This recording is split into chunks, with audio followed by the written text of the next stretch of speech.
Well, good morning, Grace Connection. Hey guys, so glad to be a part of your Sunday morning. You caught me in the middle of test driving a new tool that the church has received for teaching purposes.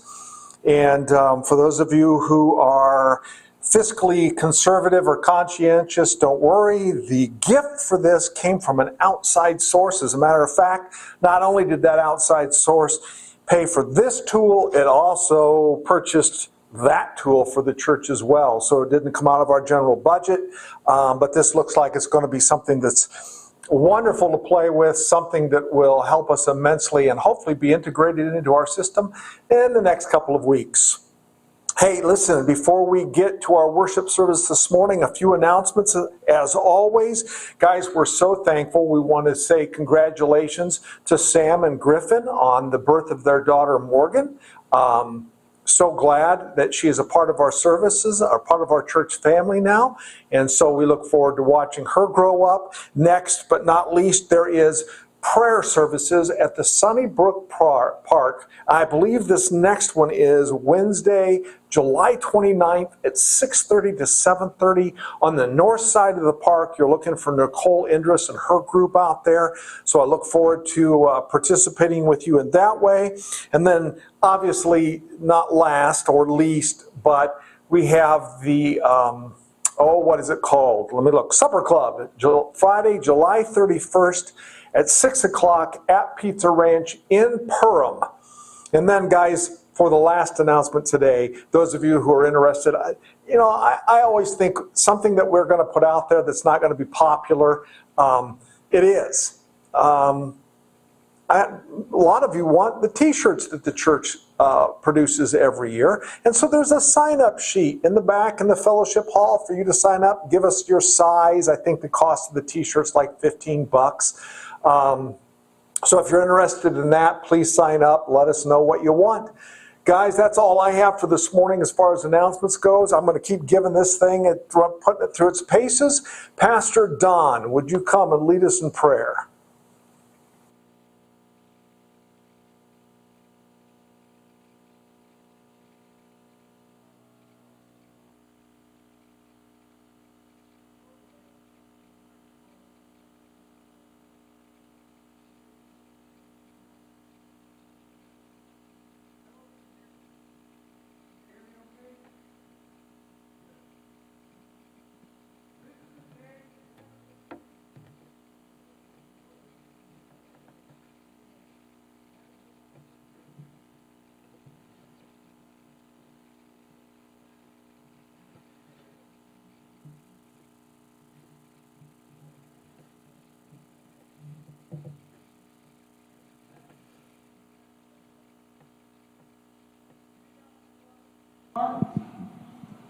You're not ordinary. That. For I have made you my dwelling place. Within you rests my spirit.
I want to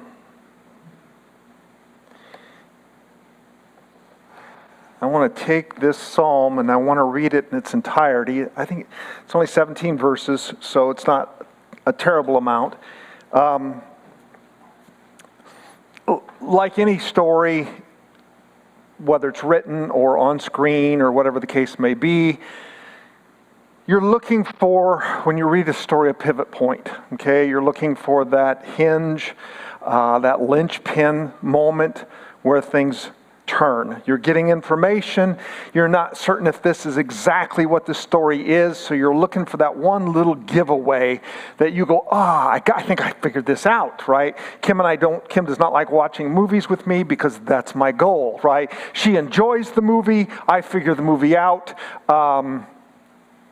She doesn't like that, and I don't like the way she watches movies, so, we have to watch them in separate rooms and yell at each other, "Did you see that?" And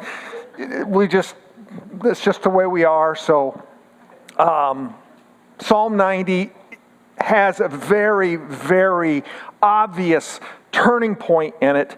I'm not going to give it to you. I want you to see it. I want you to figure it out. And it's the moment where Moses, and this is from Moses, right? Most Psalms are Davidic Psalms.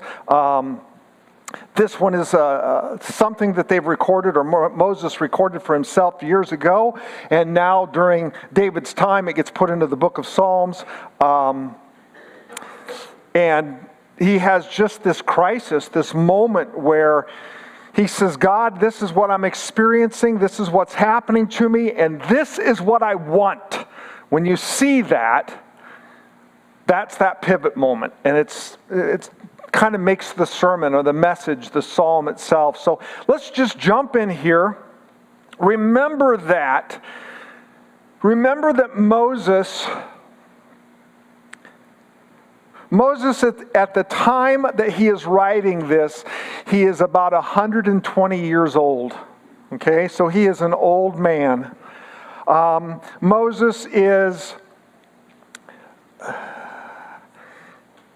Moses is going to be on Mount Nebo, is where he's going to die. And this is I think this is where Moses writes this psalm from, or close to it anyway. He is being shown the promised land by God, but he is told by God he shall never enter the promised land because Moses didn't keep the law. And that, as punishment, as unfulfilled covenant aspects go, Moses is not allowed in, but he does get to see it. And so he begins this psalm by stating this. Now think of him on the mountain. He gets to see the promised land, doesn't get to go in. He says, Lord, you have been our dwelling place throughout all generations. Before the mountains were born, or you brought forth the whole world, from everlasting to everlasting, you are God. You turn people back to dust, saying, return to dust, you mortals. 1,000 years in your sight are like a day that has just gone by, or a watch in the night. Yet you sweep people away in the sleep of death. They are like the new grass of the morning. In the morning it springs up new, but by evening it's dry and withered. We are consumed by your anger and terrified by your indignation. You have set our iniquities before you, our secret sins in the light of your presence. All our days pass away under your wrath. We finish our years with a moan. For our days may come to 70 years or 80 if our strength endures. Yet the best of them are trouble and sorrow, for they quickly pass, and we fly away. If only we knew the power of your anger. Your wrath is as great as the fear that is your due. Teach us to number our days that we may gain a heart of wisdom. Guys, that's the hinge verse. Relent, O Lord. How long will it be? Have compassion on your servants. Satisfy us in the morning with your unfailing love, that we may sing for joy and be glad all our days. Make us glad for as many days as you have afflicted us, for as many years as we have seen trouble. May your deeds be shown to your servants, your splendor to their children. May the favor of the Lord our God rest on us. Establish the work of our hands for us. Yes, establish the work of our hands. This is probably my favorite psalm out of all the psalms. It seems almost kind of a disheartening psalm, right? There's a lot of fear and a lot of, God's angry and everybody's dying, and that's true. Maybe I have a dark personality and I just like those types of things. I don't know, but if that's where we end up at the end of this, I think we misunderstood the psalm. Okay, so let's back up, do what we always do, take it a verse at a time, pull it apart, and see what is it that death is trying to teach the living? What lesson is it? So let's go back. It says, Lord, you have been our dwelling place throughout all generations. Before the mountains were born, or you brought forth the whole world, from everlasting to everlasting you are God. Now, this seems to be a strange thing for Moses to say, sitting on Mount Nebo, seeing that Canaan is right before them, seeing that the promised land is right there. Moses isn't going to make it. Joshua is. Joshua's going to lead the nation of Israel into the land and acquire the land. Yet Moses says, here's the deal. We've always had a home. And it's not Canaan. It's wonderful that we're taking possession of the promised land, but God, you have been our dwelling place. You have been our refuge. Where do we go when we need trouble? Where do we go when we want to be safe? Where do we go when we need encouragement? Where do we go when we need to be protected? And Moses looks and says, God, you've been it the whole time. This starts to make sense as Moses sits on the mountain, on the summit, sitting there looking, or the plateau, looking over Canaan, thinking to himself, I bet everybody here thinks that the promise that God's given us is the land. The promise isn't the land, it's always been God, and God has always been with us. He even acknowledges, look, before creation ever took place, you brought forth the whole world. From beginning to end, you're God. And I think that at 120 years old, Moses is, and I love this passage because at 120 years old, Moses doesn't write something as though, guys, I finally got it figured all out. He writes it from a perspective of verse 12 being the hinge point, teach us. He's saying, Lord, I'm 120 years old and I'm still a student of God. There's so much I don't understand, so much that I don't get. But one thing that I do know, every refuge leads to either rest or ruin. And God has always been their refuge.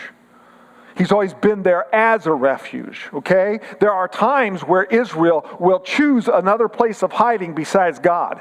They will run back to Egypt for some kind of deal, right? Or they'll run to Damascus, or they'll run to whatever nation is around them to kind of make a deal with them. And Moses is this guy who looks and says, well, Lord, if every time we run somewhere else that we shouldn't,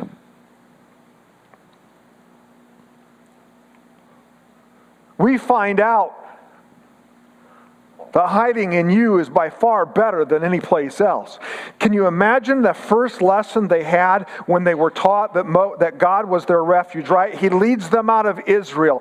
He leads them out of Egypt. He brings them to the Red Sea. He tells them to stand firm there and they'll see deliverance, and they do. They cross the Red Sea. The waters part. Pharaoh's army drowns behind them. They cross over. They come to Sinai. They get up to Sinai where the mountain's glowing and burning. Moses goes up, receives the law, comes back down, and there's this golden calf. Well, it was taking you a long time, Moses. So we thought we'd take refuge here in this symbol, this idol. Do you remember what has to happen to that generation of people because of what they did?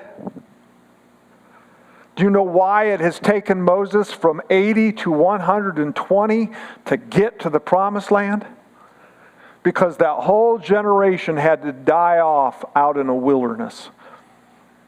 God says, listen, you're claiming a refuge that can't help you. I've been here the whole time. This is Moses' declaration. God's been here the whole time. God is the place that we run. And that is the thing that the lesson that death is teaching the living. There's no other place to run except to God.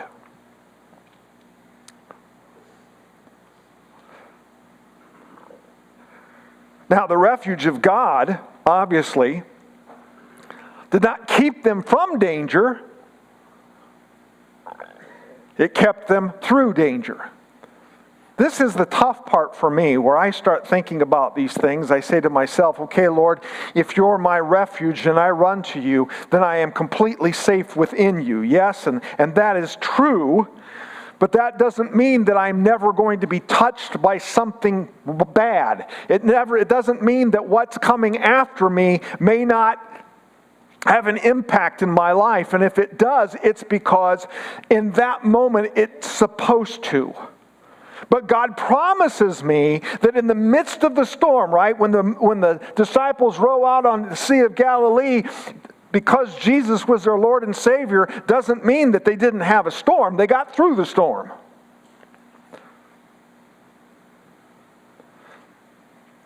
It doesn't mean that the followers of Jesus, who were his disciples, didn't experience death, but they knew the life that was to follow it.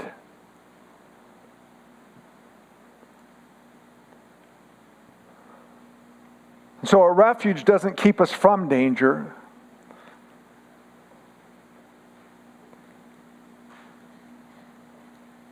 It keeps us through it. It also means that the absence of danger is not the measure of God's love. It is the presence of God in the midst of danger. The absence of danger is not, okay, Lord, if I take my hiding in you, that means that I'll never experience trouble. I'll never experience hard times. I won't ever have things threaten me in any way, shape, or form, and that's not true. It means that God will be with us in the midst of all of that. He will stay with us through all of it.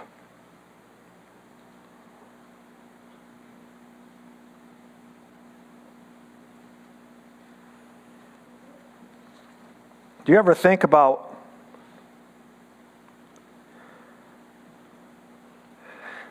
do you ever pray that you want to be like Jesus? Do you ever pray that prayer? Lord, help me to be like you.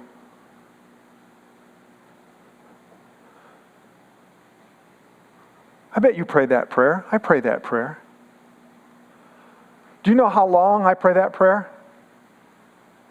I pray that prayer until Jesus starts looking like Jesus.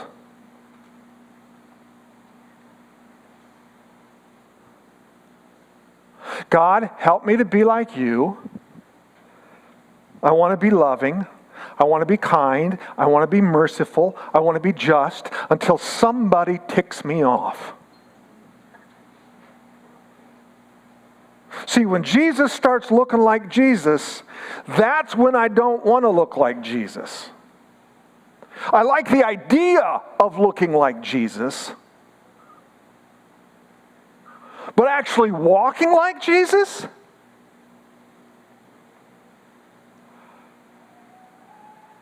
That's a totally different picture. And so as Christians, we come and we say, well, Lord, I would really like to look like you as long as I'm comfortable.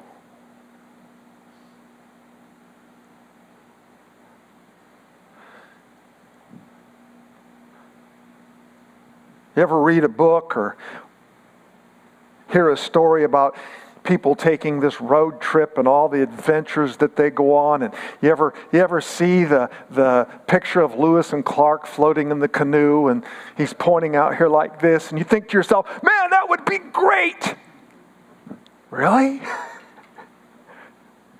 Have you ever spent one night out in a swamp without mosquito spray? Have you ever slept on the ground where the root of the tree comes up in your back? We like the idea of something, but to actually experience it, that's altogether a different story. And a lot of times, that's kind of how faith is. I love the picture of Jesus in the New Testament standing up to the Pharisees. Love that. I love the healing of the dead people coming back to life. That is amazing. The lame gaining their ability to walk again, and the blind are able to see. And those are all fantastic stories until you come to Calvary. And then I'm confronted with the cross. And I say, wait a minute, I like this Jesus right here. This is the Jesus that I want. But Jesus says to me, oh, Jeff, all of these things point to Calvary. This is why I came.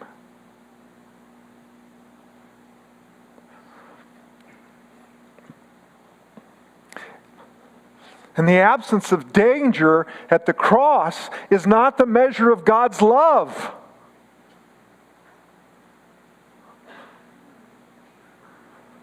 I mean, if that's the case, then God the Father didn't love Jesus very much. And Jesus even did something for us on the cross in order that the Father would never do it to us. He experienced the abandonment of the Father. In order that, all the way through my life's journey of the cross, the Father would never leave me.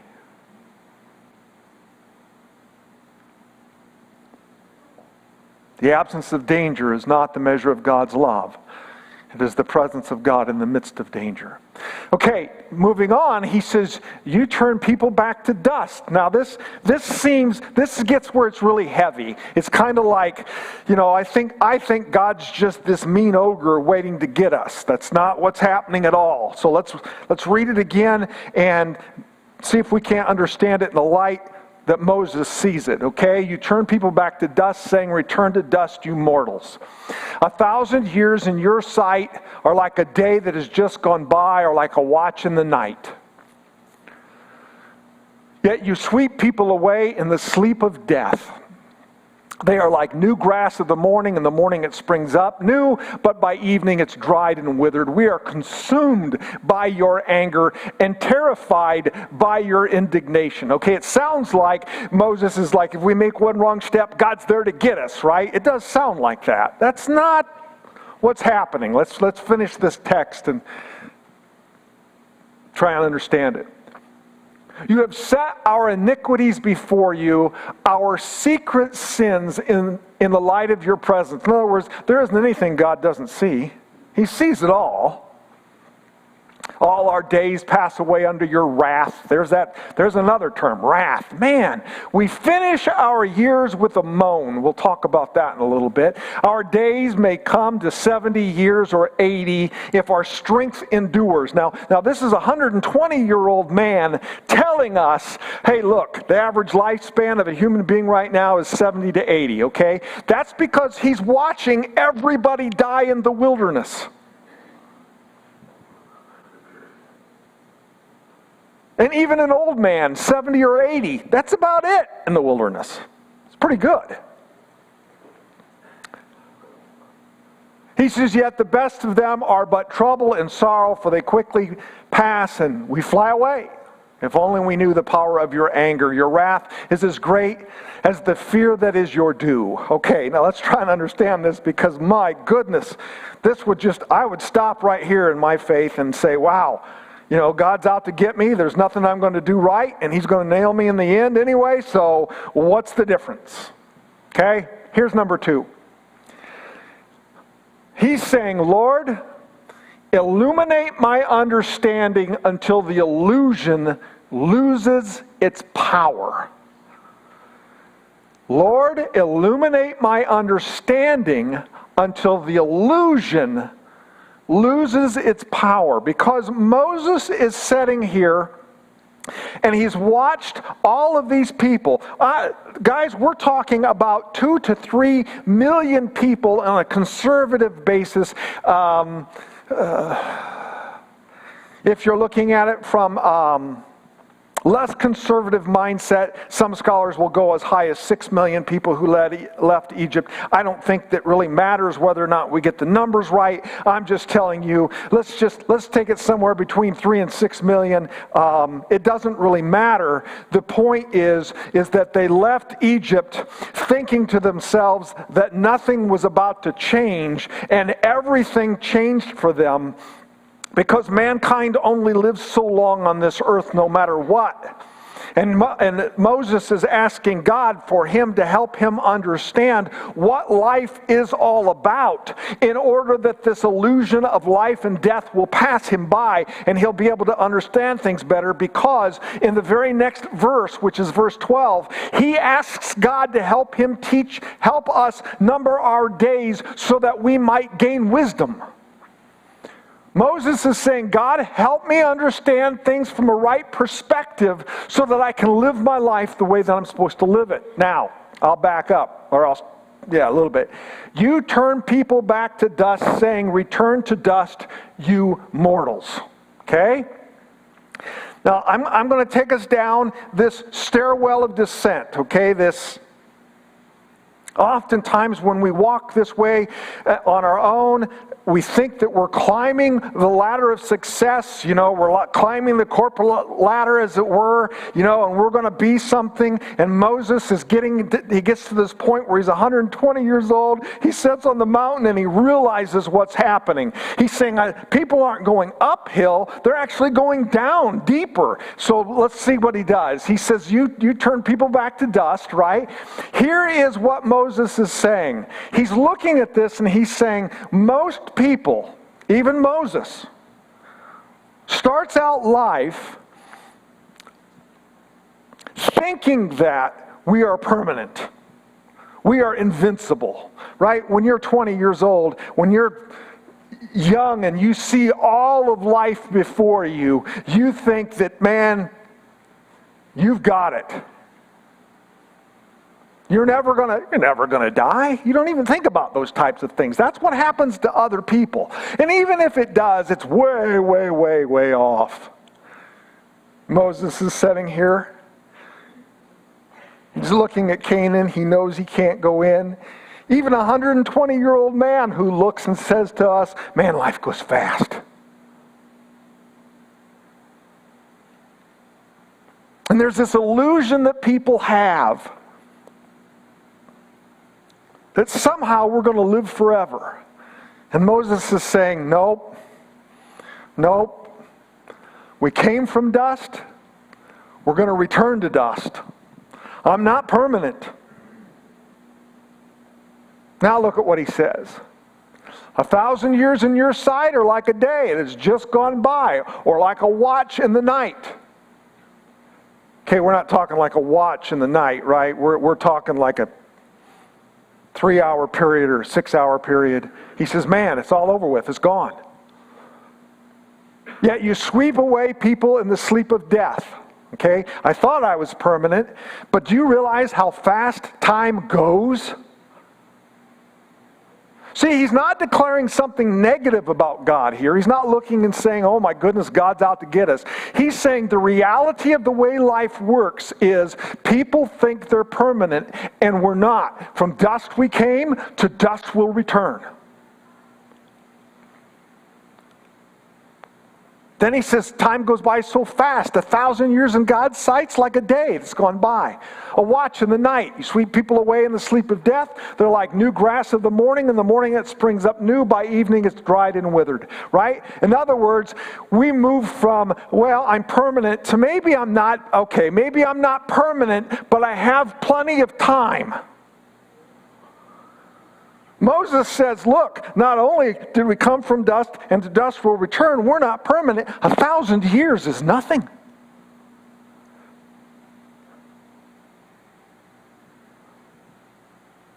Coming from a man who's older than anybody else in this room when he declares these words.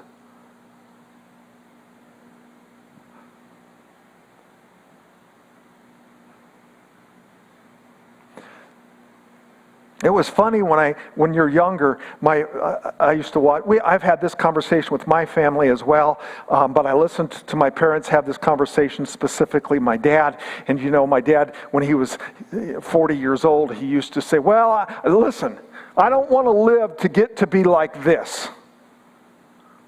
Okay, we got the pillow, Dad. We can do it any time. All right.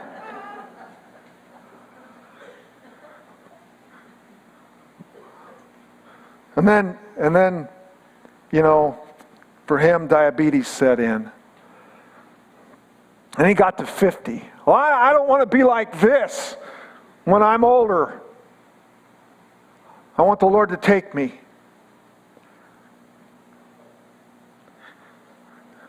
And then he started going blind. Dad, is it time yet? No, not yet. It's not time yet. I'm still good. You know, and his sight would get worse and worse. He reached his 60s and retired, and then he hit his 70s and he went on to dialysis. Is it time yet, Dad? No, but when I'm old. 75 came for him. I remember 75 very well for my dad, because that's the year that my dad said, "Jeff, I can't drive up to Minnesota anymore." I said, "Okay." I said, "What's the deal?" He says, "Well," and I've told you some of this story before, but you know, my mom had struggled with dementia in those days, and became very, very nervous. She didn't know where she was in the car, but she would tell my dad whether he was in the center of the lane driving home or not. You know, and I'm like, what? Well, Mom would tell me if I'm between the two white lines. He says, I could see the big semi in front of me, but your mom would tell me to the right or to the left, and I'd keep the car there. And I'm like, yep, you're right. You know, you can't drive to Minnesota anymore. I mean, it's one thing if you want to go at a certain age before something happens to you. It's another if you take somebody else out on the highway with you, right? Time to stop driving. So he stopped driving. He passed away at 77 from a brain aneurysm, just boom, gone. Do you know at 77, he wasn't ready to go yet, because he wasn't old enough and he wasn't sick enough. See, by his own definition at 40, he definitely was old enough and he was definitely sick enough. But as we get older, right, that very much changes. 77 isn't that old. I've got plenty of time. And Moses says, no, we don't. You sweep people away in the sleep of death. They're here one morning, and by evening time they're gone. See, Moses isn't saying God is out to get him. Moses is saying, I understand the reality of life. I see what it's like. He goes on further down the step. We're consumed by your anger and terrified by your indignation. You have set our iniquities before you, our secret sins in the light of your presence. Now this one's tough. This one sounds terrible. But Moses isn't saying God's a terrible God. He's saying that here's this illusion that sin isn't serious. Do you see that? He's not saying, oh, God's an ogre of a God. He's saying, listen, when we do things before a righteous and holy God, there are consequences to that. We cannot continue to put things into our system that will kill us and expect it not to kill us. And sin does that very thing to humanity. God told them in the garden, don't eat that.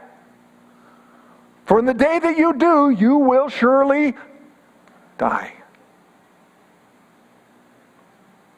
See, I love this because you're sitting on a mountain with a 120-year-old sage who is telling you the meaning of life, right? He's saying, oh, you guys. It's like getting to sit with Grandpa one more time. And people say, well, sin's not all that serious. You know, God doesn't see everything. Moses says God sees every little sin. And when you try to stand before a holy God in that sin, you can't do it. It's not God looking to come out and get you. It's the fact that sin and holiness are incompatible.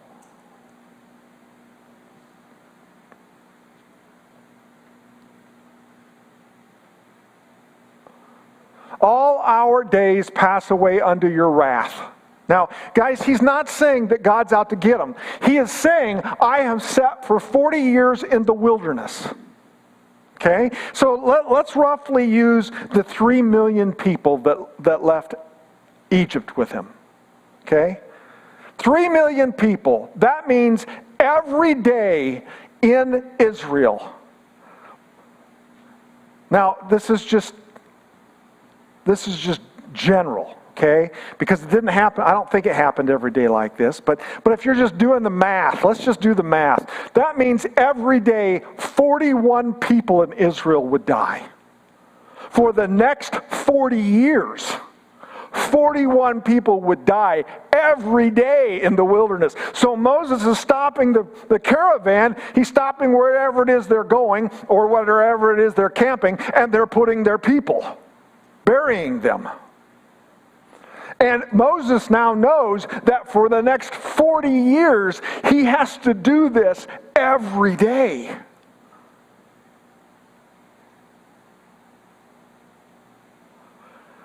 Now, I don't think that the consequences of life necessarily took everybody like that. There were plagues, and there were sicknesses, and there were raids, and all sorts of things that killed off thousands at a time.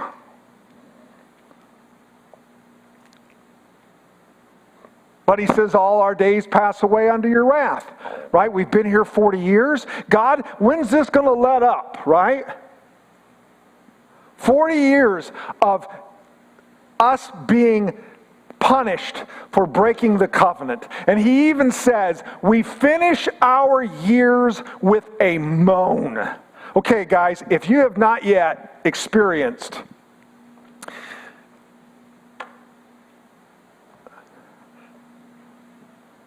If you're not yet at the age, okay, I'm going to talk to this group for a little bit. Okay, you will be very, very, very soon. Okay. Okay. There's this point where, and I think maybe it was taught a little bit to me, but while it's taught, it is a natural. It's a natural process that happens. Okay. So every time my dad used to sit down, it used to be, right? And then every time he'd get up, it'd be, oh. I wonder if we did a soundtrack on everybody from 50 to 80, what it would sound like. You would hear noises. You would hear, you would hear all sorts of weird things that come out of people's bodies when they stand up.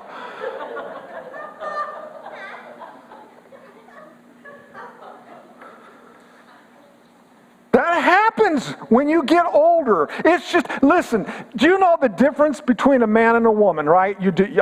I'm assuming you know that. But let me explain one. When I was first married to Kim, and I was standing beside Grace Trozen, Kim's grandmother. She was about 80 to 83 at the time, and here's the difference between a man and a woman. Okay, so David says, "Jeff, help me get my mom up out of the chair," and I said, "Okay." And so David's on one side and I'm on the other, and we help her up out of the chair, and she stands up and she, and she's like, "Oh dear me."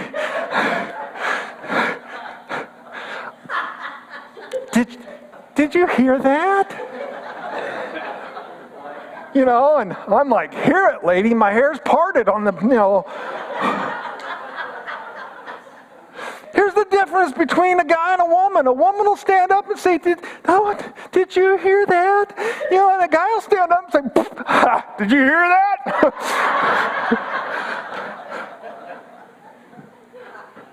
We finish all of our years with a moan. Moses is saying, "Man, my body makes sounds at 120 that you just can't imagine."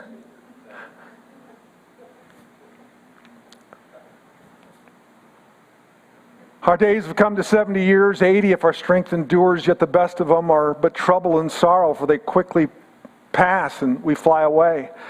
Look at what he's saying. He's not saying, "I know the power of your anger." He's saying, if only we knew the power of your anger. He's saying, guys, understand, listen, I know that I can't stand alone anymore. If I had known who God was in the beginning, if we had known at Mount Sinai what His holiness was like before we went to the mountain, it might have changed something. Well, it's going to change something for the next generation, hopefully. Your wrath is as great as the fear that's due you. Moses is saying, I can't stand alone. And if you take all of these things together, right? You take all of these points. I'm not permanent, right? I don't have plenty of time. Sin is as serious as what you think it is. And if you think to yourself, I can stand on my own. Guys, those aren't things where you climb the ladder of success. Those are the stairwell or stair steps down into your grave. And by the time you have descended those steps, the only thing left to do for you at 80, 90 years old is for the enemy to pull the dirt over the grave that you've dug and walked into. Well, what's the answer then? This is just terrible. This isn't a good sermon.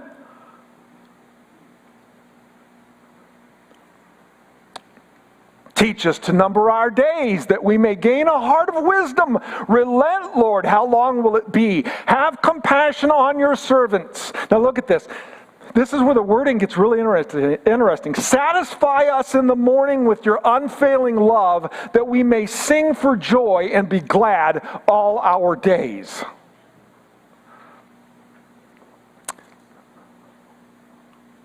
I say amen to that as well, Ruth. But what we're saying amen to is something that's really a challenging thing.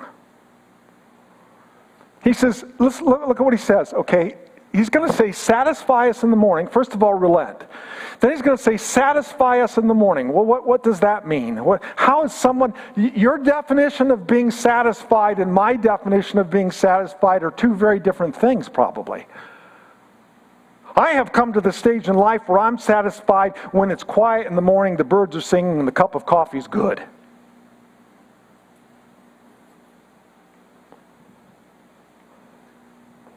But then he uses different language. Make us glad. Glad?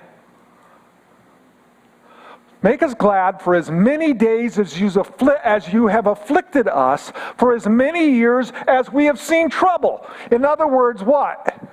I mean, if I'm sitting here saying, God, make me happy, make me glad, give me as many good years as what I've had bad, does that mean, listen, let me ask you this, let me get you to think. Does that mean that God needs to start behaving the way I want him to behave so that I'm happy?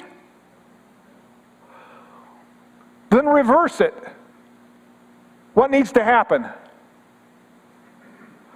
I need to start behaving like God in order that I'm satisfied or glad. Moses isn't saying, hey God, you better change. Moses is saying, hey God, change us. Number 3 is this. Moses is not asking God to give us more days. He is asking God to teach us what our days are worth.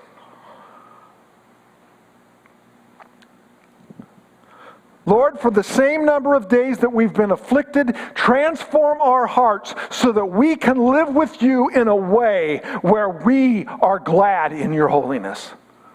That changes the whole text. Because I know Moses isn't asking for God to change.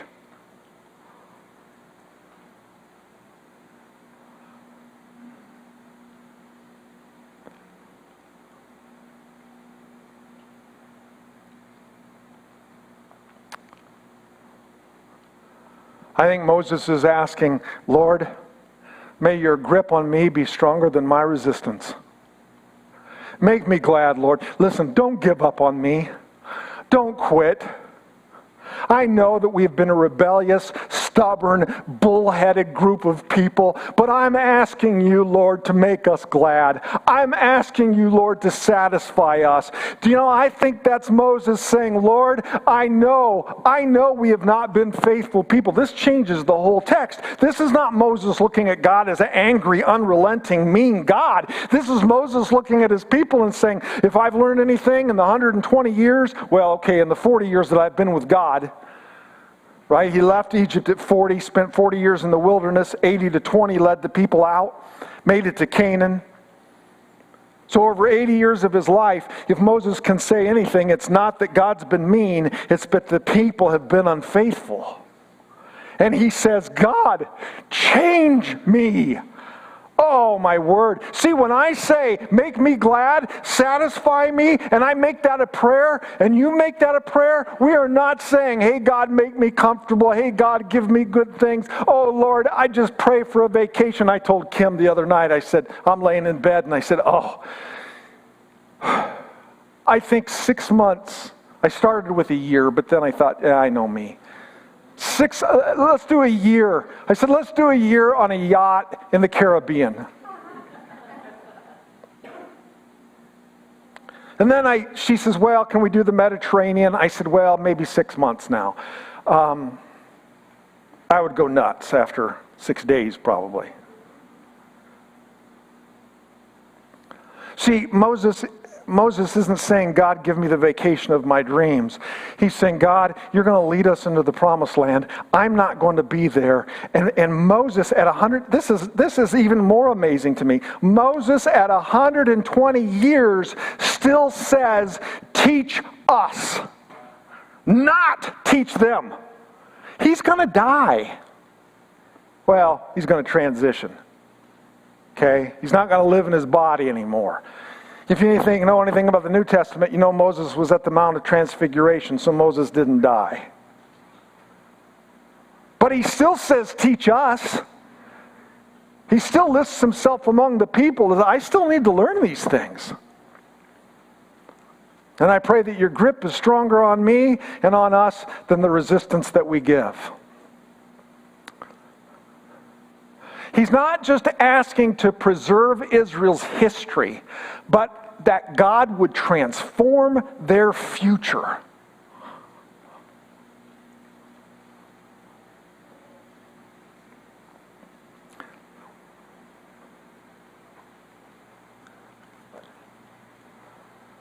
May the favor of the Lord rest on us. May the favor of the Lord our God rest on us. Establish the work of our hands for us. Yes, establish the work of our hands. Look at what he's concluded. Life's coming to its end. Lord, here's what I want you to do. Now, he starts out in verse 12 by saying, teach us to number our days. Give me the wisdom to know that I'm not permanent, that I don't have plenty of time.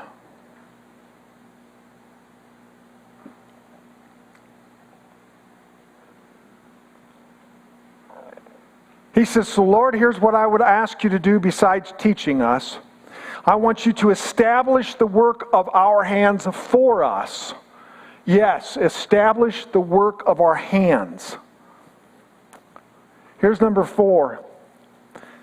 Moses is not saying that, not help me to get more life into my days, right? This isn't like, okay, I've only got so much time, let's cram as much as I can in here. That's what we tend to do as human beings. Got to experience more life, got to have more encounters, got to do more things. That's not what Moses asked for. Moses says, Lord, help me to get more eternity into my work. Because Moses is asking, establish the work of our hands. God, what it is, the time I have left, that which you're going to give me. And Moses isn't just saying me, he's identifying himself with the nation of Israel. So when he says us, he's actually saying Israel. He's saying, God, the things that you involve us in, I pray that you would be in it and make this eternal. Isn't that what we should be praying? God, I don't know how much time I've got left, because we really don't. So the things that I do, not just the things that I do, because the tendency is then again to start cramming more and more stuff into life. That's not God, that's not the goal for Moses here.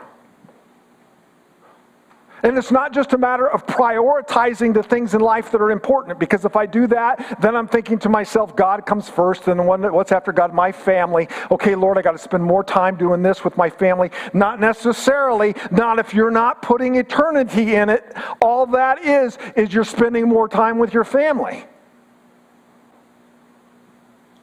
Not a bad thing in and of itself, but not the best thing. Moses says, God, help me in what I do, that you would establish the work of our hands, that the things of eternity would be a part of what I'm doing. So yes, I want to spend more time with my children and my grandchildren.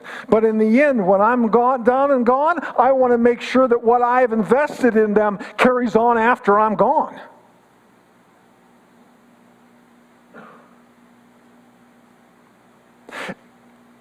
Is this making so much sense to you that you've got it? Or are you just saying, we don't have an outline and we don't know when he's going to be done?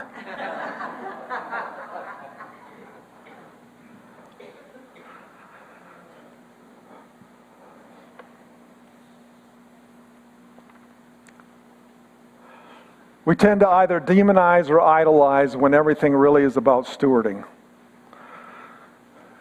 Don't do that. That's a terrible thing. Can't be involved over there. And if we don't do those things, then we tend to idolize these things over here, and we pour ourselves into them so much so. And it's not about worshiping things either. It's about taking what God has given us and using it for the kingdom of God in a way that makes an eternal difference for the time that I've got left.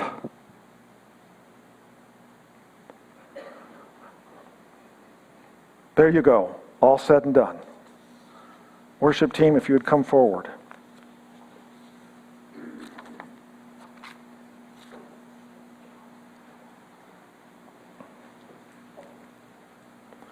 So if I understand what Moses is trying to say to me in the lesson of death to the living, as Moses sits on this mountain looking out at Canaan, knowing that he can't go in. You see, I don't think Moses' issue is that I'm going to pass from this life to the next. I think Moses is starting to understand that he really wanted to accomplish what God wanted him to accomplish in this lifetime. He got the people to the promised land. But boy, wouldn't it have been great to lead them into the promised land? Oh, God, establish the work of my hands.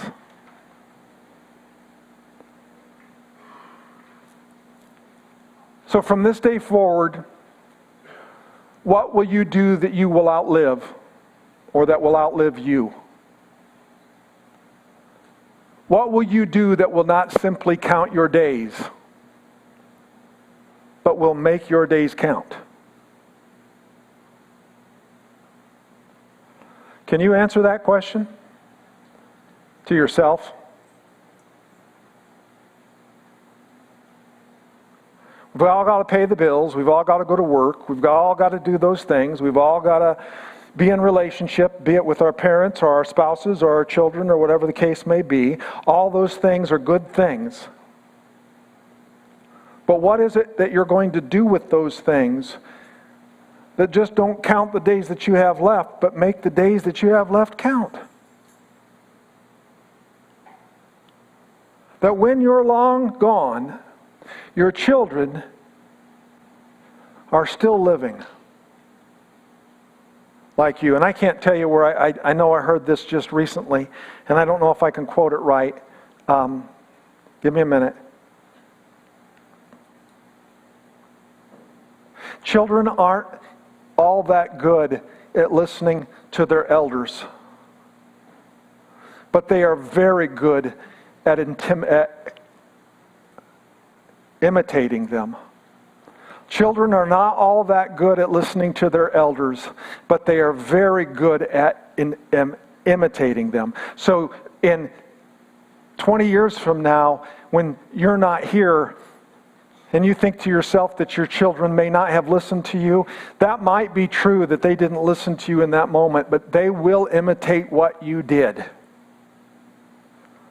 So if what you're doing is not investing in eternity, more than likely their behavior will be the same.